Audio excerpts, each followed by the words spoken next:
বাংলায় বললে সুবিধা হবে না? বলুন বলুন, বাংলায় বলুন। ঠিক, বাংলা থাকতে গেলে বাংলা প্রথমে বলা উচিত। প্রথমে তো আপনাদের আন্তরিক ধন্যবাদ জানাই যে আপনারা সবাই নিজের টাইম বের করে আজকে এসেছেন। আমরা সবাই জানেন একটা আমাদের 19 তারিখে একটা অনুষ্ঠান আমরা করতে চলেছি ধন্য অডিটোরিয়ামে। সেদিন আমাদের পুরী গোবর্ধন মঠের শঙ্করাচার্য শ্রী নিশ্চলানন্দ সরস্বতীজি মহারাজ আসছেন। এই নতুন সরকার গঠন হবার পরে এই পশ্চিমবঙ্গে সবচেয়ে বড় ধর্মের গুরু আসছেন। তো আমরা সবাই ওনার আশীর্বাদ নেবার সবাই চেষ্টা করবো কি সবাই যেন আশীর্বাদ পায়। 84 বছর বয়সেও উনি পুরো ভারত ভ্রমণ করে সব জায়গায় সনাতন ধর্মের জন্য যে প্রচেষ্টা উনি করছেন, তো তাই বলে এর জন্য তো সবাইকে সাধুবাদ দেওয়া উচিত। আর উনি আমাদের এই পশ্চিমবঙ্গের ধরতিতে এই রথযাত্রার পরেই উনি 19 তারিখ আসছেন এখানে। উনি 18 তারিখেই চলে আসবেন আমাদের কলকাতায়। 19 তারিখে ধনধান্যতে ওনার প্রোগ্রাম আছে। এই বিষয়ে আমি আপনাদের পরিচয় করে দিচ্ছি।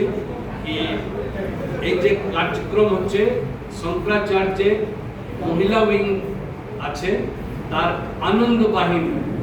আনন্দ বাহিনীর যে জাতীয় সাধারণ সম্পাদক, যাকে হিন্দিতে রাষ্ট্র মহামন্ত্রী বলি, শ্রীমতী নিভা প্রকাশজি, এই পুরো আয়োজন যেটা আছে ইনি অর্গানাইজ করছেন। আর আমরা সবাই ওনার সঙ্গে সহযোগিতা করছি। সঙ্গে আছেন আমাদের শ্রী সুভাষ আগরওয়ালজি। উনারই বাসভবনে গুরুদেব এসে থাকবেন। উনার বাসভবনই সব ব্যবস্থা উনি করেছেন। এর জন্য আমরা সবাই ওনাকেও আমরা সাধুবাদ জানাই। আমাদের সঙ্গে আছেন শ্রেয়া নাথ। উনি এদিকে যত কলকাতার বুকে যত অর্গানাইজেশনকে আমাদের সঙ্গে আনা, আরো প্রচার প্রসার বা ব্যবস্থা করার সব দায়িত্ব উনি নিয়েছেন। তো তার জন্য ওনাকেও আমরা ধন্যবাদ জানাচ্ছি। তো আমরা আজকে সবাই এখানে এই জন্য একত্রিত হয়েছি আমরা, এই যে প্রোগ্রাম আমরা করব। তো অনেকে আছে যে শঙ্করাচার্য কে আছেন, কি আছেন, অনেকে জানে না। তো আমাদের গোবর্ধন মঠের যে শঙ্করাচার্য, যার কাছে ভারত কেন নাসার সায়েন্টিস্টরা, ওয়ার্ল্ড ব্যাংকের বড় বড় অধিকারীগণ ওনার কাছে আসেন সাজেশন নেওয়ার। তো এখন পুরো ভারতবর্ষে কি আমরা বিশ্বে বলতে পারি এত জ্ঞানী পুরুষ আর কোথাও নেই। তো এটা আমাদের সৌভাগ্য। উনি কলকাতায় আসছেন আর আমরা ওনার দর্শন করতে পারবো, একদম চোখের সামনে ওনাকে আমরা দেখতে পারবো। তার জন্য আমরা খুবই উৎসাহিত আছি। তো আমরা সবাই আপনাদের কাছে এই জন্যই আজকে এসেছি যে আপনাদেরও সহযোগিতা লাগবে। আজ কলকাতার জনগণকে জানাতে হবে কি কলকাতার বুকে আমাদের এই ধর্মগুরু আসছেন, সবাই যাতে ওইখানে সম্মিলিত হতে পারেন আর ওইখানে আমরা ওনার আশীর্বাদ প্রাপ্ত করি। তো বিশেষ যা বলার আছে, এই শ্রীমতী নিভা প্রকাশজি উনি আপনাদের পুরো ডিটেলস এই প্রোগ্রাম কি হচ্ছে ওই বিষয়ে উনি আলোচনা করবেন। রঘুনাথ ঝা, আমি আসানসোল চেম্বার অফ কমার্সের সেক্রেটারি। আমি গুরুদেবের দীক্ষিত আমিও। আর তাই বলে আজকে আমি আসানসোল থেকে ওনাকে সহযোগিতা করার জন্য এই প্রোগ্রামটা অর্গানাইজ করছি।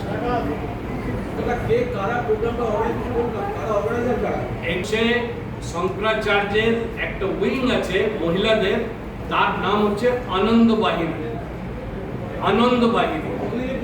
হ্যাঁ, এটা অনেক যখন থেকে শঙ্করাচার্য যখন এসছেন তবে থেকে ইনি আনন্দ বাহিনী। আর পুরুষদের হচ্ছে আদিত্য বাহিনী। তো আনন্দ বাহিনীর যে জাতীয় সাধারণ সম্পাদক ইনি শ্রীমতী নিভা প্রকাশজি। তাই বলে এই বিষয়ে ইনি সব কিছু বলবেন। এটা ইনি তো পুরীর গোবর্ধন মঠ যে আছে পুরী গোবর্ধন মঠের শঙ্করাচার্য। এইখানে ওনার অনেক জায়গায় মন্দির বানিয়ে অনেকে পুজো অর্চনা করে। আপনাদের সাথে কি হাওড়ায় যে আদি শঙ্করাচার্যের মন্দির আছে তার সাথে কি যুক্ত? সবাই ওনারই শিষ্য, সব জায়গায় ওনারই অর্গানাইজেশন আছে, সব জায়গায় ওনারই শিষ্য। गुरुर्ब्रह्मा गुरुर्विष्णु गुरुर्देवो महेश्वर गुरु साक्षात् परं ब्रह्म तस्मै श्री गुरुवे नमः। मैं गुरुदेव के चरणों में कोटि कोटि नमन करती हूँ, स्वामी जी के चरणों में प्रणाम करती हूँ। मैं आनंद वाहिनी की राष्ट्रीय महामंत्री नीभा प्रकाश। ये गुरुदेव का जब गुरुदेव 1992 में पीठ पे विराजमान हुए थे तो उन्होंने 3 विंग बनाया था, एक वरिष्ठ के लोगों के लिए, एक पुरुषों के लिए, एक महिलाओं के लिए।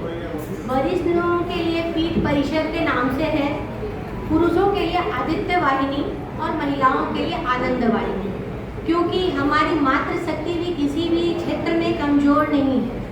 आप देखिए झांसी की रानी है ना, अहिल्याबाई, ये सब महिलाएं थी, लेकिन ऐसा अपना छाप छोड़ के गई हैं जो हमें भी ये लगता है जो हम महिला होके कुछ कर सकते हैं। तो ये गुरुदेव का था, जो पुरुष तो करते हैं पर माताएं सबसे आगे रहती हैं, क्योंकि माताएं ही घर में हर कुछ संभालती हैं। तो ये है हमारा, ये जो हमारा ऑफिस है, ये मेन ब्रांच हमारा पूरी में है, मेन है, जहाँ की वहाँ से हमारा सब कुछ चलता है। और जो जिस क्षेत्र में है वहाँ होता है। तो हमारा, क्योंकि मैं राष्ट्रीय महामंत्री हूँ और ये आनंद वाहिनी की सदस्य हैं, तो ये कलकत्ता का सब देखती हैं, जितनी भी महिलाएं हैं उनको जोड़ना, उनको बताना जो हमारा सनातन धर्म क्या है, गुरुदेव का है, जो हमारा सनातन धर्म जो लुप्त हो रहा है, 2500 वर्ष पहले वो बिल्कुल ही लुप्त हो गया था। बौद्ध धर्म ये सब आ गया था, कि बहुत सारा ये चल रहा था, हमारे सनातन धर्म में मठ मंदिर तोड़े गए थे। तो उन सबों को आदि गुरु शंकराचार्य जी जो आए थे, साक्षात उन्हें शिव का अवतार माना जाता है। तो जब वो आए तो उन्होंने सब हर चारों दिशाओं में मठ मंदिर जो वो उठाए और 4 पीठ को तैयार किए, जिसमें कि एक पीठ हमारा है पूरी पीठ, जिनका की नाम गोवर्धन मठ के नाम से जाना जाता है। और अभी जो हमारे गुरुदेव जो आ रहे हैं जगत गुरु शंकराचार्य, वो अभी 145वें पे वो विराजमान है, 145वां उनका स्थान है। उनसे पहले 144 शंकराचार्य जी आए और चले गए। ये सभी आदि गुरु शंकराचार्य जी के ही शिष्य हैं। तो उन्होंने ये बताया जो हमारा जो सनातन धर्म है, हम रोड पे तो प्रचार करके अपने सनातन धर्म को तो नहीं जगा सकते, और उनका कोई भी ये तात्पर्य नहीं रहता है जो किसी भी धर्म को ये करना गलत करना नहीं। हमारा हर धर्म एक ही है, हमारा सभी धर्म, क्योंकि हमारे जितने भी धर्म के लोग हैं सभी के पूर्वज, उनका एक ही चीज कहना है जो सभी के पूर्वज सनातनी वैदिक हिंदू थे, ठीक है। तो ये चीज को लेकर के अभी जो हमारा जो पूरी तरह से लुप्त हो रहा था हमारा सनातन धर्म, उसको वो जगाने के लिए माताओं के लिए आनंद वाहिनी के नाम से एक विंग तैयार किए, जिसमें कि माताएं अपने बच्चों को, अपने परिवार को, अपने मोहल्ले को, अपने शहर को वो चाहे तो बहुत तरीके से समझा पाएंगी जो हमारा क्या कर्तव्य है, हमें क्या करना है। सिर्फ अपने पेट को लेकर के ही हमारे कोई कर्तव्य नहीं है, हमारे जन्मभूमि के लिए, हमारे राष्ट्र के लिए भी हमारा कोई कर्तव्य है। तो इसके लिए उन्होंने बनाया आनंद वाहिनी। आनंद वाहिनी उनका कहना है प्रत्येक दिन प्रत्येक व्यक्ति 1.25 घंटा पूजन करे और 1 रुपया, हम 1 रुपया अगर निकाल के रखते हैं तो उससे हम बहुत कार्य कर सकते हैं, क्योंकि उस 1 रुपये में बहुत ताकत है। हमें बहुत सारे मठ मंदिर ऐसे लगते हैं जर्जर स्थिति में है, तो जब हम अपने पैसा को लगाते हैं तो हमें ये होता है कि हमारे मंदिर को कोई नुकसान न पहुंचाए, हमारे मठ में कुछ ना हो, हमारे मोहल्ले में गंदगी ना हो, हमारा मोहल्ला साफ सुथरा रहे, हमारी बहू बेटियां पूरा सुरक्षित रहे।